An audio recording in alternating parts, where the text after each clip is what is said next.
Episode 17, we talked about a startup scenario, former employees of a soul-draining corporation.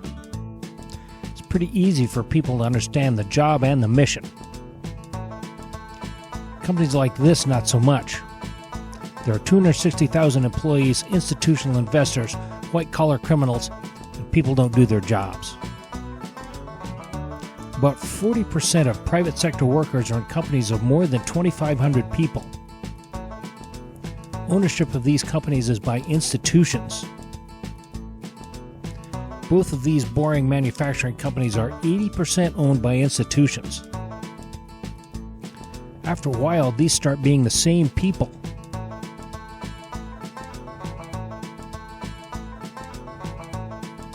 So the bosses in these places tend to be the same people as well.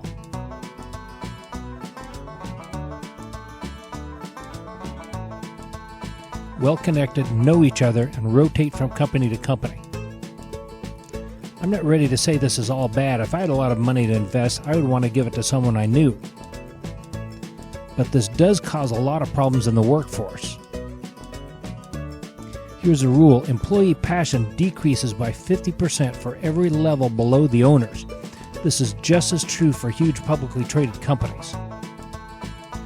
No one knows who the owners are. Lack of empowerment and disengagement become the rule. Employees no longer relate to the boss or mission, and there's no such thing as loyalty. What can be done about any of this? Well, there have been some attempts to fix this, but they're marginally effective.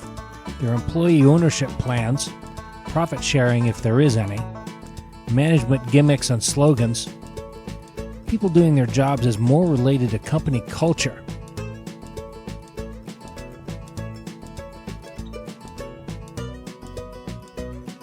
If frontline management is impaired, actively disengaged, wrongly placed, in it for the wrong reasons, or misaligned, employees will be ticked off and won't do their jobs.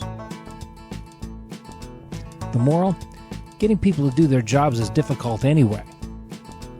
It's even more so in organizations that are big and remote from the customers. The best solution to this is an effective work group that's at a human scale, and not everybody is good at this. This is a main reason that startups happen.